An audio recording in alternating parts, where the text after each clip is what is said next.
Hello students, আমি বোম্বলদার coaching সেন্টারের পক্ষ থেকে আবার তোমাদের সামনে এসেছি। আজকে তোমাদের সামনে একটা অন্য ধরনের ভিডিও নিয়ে এসেছি।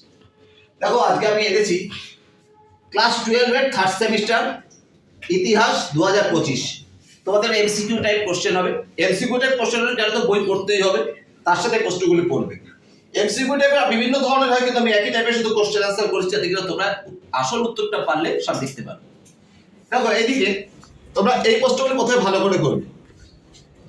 ইবন বতুতা বিদেশ ভ্রমণের পর তার ভ্রমণ অভিজ্ঞতা কোথায় লিপিবদ্ধ করেছেন? উত্তর কিতাব উল রিহালা গ্রন্থে।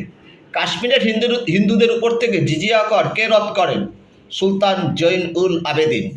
আগ্রার একটি সমাধিসৌধ কি? আকবরের সমাধি।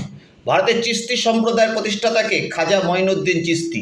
ভক্তিবাদী আন্দোলনের উৎস কেন্দ্র ছিল আলবার। বিজয়নগর সাম্রাজ্য গৌরবের শীর্ষে আরোহণ করেছিল কোন শাসকের রাজত্বকালে? রাজা কৃষ্ণদেব রায়। বিজয়নগর সাম্রাজ্যের প্রথম প্রতিষ্ঠাতা রাজবংশ হল সঙ্গম বংশ। পরম ভগবত উপাধি কোন গুপ্ত সম্রাট গ্রহণ করেছিলেন? সমুদ্রগুপ্ত। শিখ ধর্মগুরু নানকের উপদেশাবলী কোথায় লিপিবদ্ধ হয়েছে? আদি গ্রন্থে। আমুক্তমাল্যদা গ্রন্থটি কী ধরনের সাহিত্য? তেলেগু সাহিত্য। বানহাটির যুদ্ধ কবে হয়? 1565 খ্রিস্টাব্দে। ইংল্যান্ডে ব্রিটিশ ইস্ট ইন্ডিয়া কোম্পানি কবে গড়ে ওঠে? 1600 খ্রিস্টাব্দে। গোলমরিচকে ব্ল্যাক গোল্ড কারা বলতো? পর্তুগিজরা। ভারতের লোহ ইস্পাত শিল্পের প্রসারের সাথে যুক্ত শিল্পপতি হলেন জামশেদজি টাটা। সর্বপ্রথম নতুন বিশ্ব কথাটি কে ব্যবহার করেন? Amerigo Vespucci. বার্নিয়ে কত বছর ভারতে ছিলেন? 7 বছর। ভারতে আমলাতন্ত্রের প্রবর্তককে লর্ড কর্নওয়ালিস, তিনি ইন্ডিয়ান সিভিল সার্ভিসের সূচনা করেন। দক্ষিণ আফ্রিকান প্রথম কৃষ্ণাঙ্গ রাষ্ট্রপতি হিসাবে নির্বাচিত হন কে?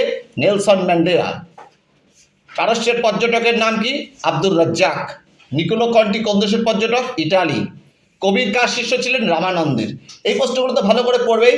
এর সাথে আরও কতগুলি প্রশ্ন আমি রেখেছি, দেখো। যেমন এইগুলো: সুফিবাদ শিষ্যদের কি বলে? মুরিদ।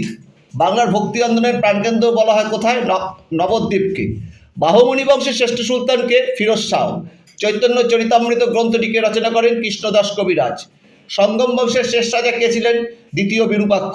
দক্ষিণ ভারতে বাহমনি রাজ্য কে প্রতিষ্ঠা করেন? হাসান গঙ্গু। পূর্ব ভারতীয় দ্বীপপুঞ্জের অপর নাম কি? ইন্দোনেশিয়া। ইনকা সভ্যতা কে ধ্বংস করেন? Francisco Pizarro. ভারতের মেকিয়াভেলি বলা হয় কাকে? নানা ফড়নবিশকে। কবে দ্বৈত শাসন অবসান ঘটে? 1772 খ্রিস্টাব্দে। মারাঠাদের শেষ পেশোয়া কে ছিলেন? দ্বিতীয় বাজিরাও। পানিপথের তৃতীয় যুদ্ধ কবে হয়? 1761 খ্রিস্টাব্দে। বুয়ার নামে কারা পরিচিত? ওলন্দাজদের বংশধররা। আমেরিকা আবিষ্কার হয় কবে? 1492 খ্রিস্টাব্দে। অবাধ বাণিজ্য নীতির প্রবক্তাকে? Adam Smith. বিতরার যুদ্ধ কবে কাদের মধ্যে হয়? 1759 খ্রিস্টাব্দে ওলন্দাজদের সঙ্গে ইংরেজদের। নয়া সাম্রাজ্যবাদ কথাটিকে ব্যবহার করেন David Thomson. Industry and empire গ্রন্থটি রচয়িতাকে? হবসন। ব্রাজিল কবে স্বাধীন হয়? 1822 খ্রিস্টাব্দে। রিয়াল পলিটিক নীতির প্রবক্তাকে? বিসমার্ক। হোয়াইট মেন্স বার্ডেন তত্ত্বের প্রবক্তাকে? Rudyard Kipling. কোন পর্যটকের বর্ণনায় কাশ্মীর ইতিহাসের সৌন্দর্যের কথা আছে? Francois Bernier. কোন ইউরোপীয় পর্যটক মোগল গোলন্দাজ বাড়িতে যোগ দেন? মানুচি। ফারুকশিয়ারের ফরমান কবে জারি হয়? 1717 খ্রিস্টাব্দে। কবে কার উদ্যোগে পিটের ভারত শাসন আইন পাশ হয়? 1784 খ্রিস্টাব্দে। উইলিয়াম পিটের সময়। সতীদাহ প্রথা কবে নিষিদ্ধ? 1829 খ্রিস্টাব্দে। The economic history of India গ্রন্থটি কার লেখা? রমেশচন্দ্র দত্তের।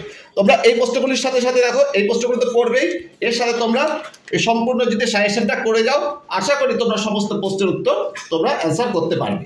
এই প্রশ্নটা আমি তোমাদের সাথে কথা দিচ্ছি, এই প্রশ্নগুলো তোমরা পড়ো, তোমরা অবশ্যই বেশিরভাগ প্রশ্নই তোমরা কমন পাবে, এই আমি আশা রাখছি। তোমরা এই প্রশ্নগুলো ভালো করে দেখে যাবে, ঠিক আছে? তোমাদের জন্য এই সাজেশনটা অবশ্যই কার্যকরী হবে। আমি ভম্বদা তোমাদের কথা দিচ্ছি, আগামী দিনে আরো ভালো ভালো তোমাদের জন্য ভিডিও আনবো। তোমরা এইভাবে সমস্ত প্রশ্ন অ্যাটেন্ড করে যাও, এবার পড়ে যাও, দেখো তোমাদের আগামী দিনে নিশ্চয়ই আরো ভালো হবে। তোমরা আমাকে বেশি করে লাইক ও সাবস্ক্রাইব করো, তাহলে আমি তোমাদের জন্য আগামী দিনে আরো ভালো ভালো ভিডিও নিয়ে আসবো। আজকে থাকলো, টাটা, বাই।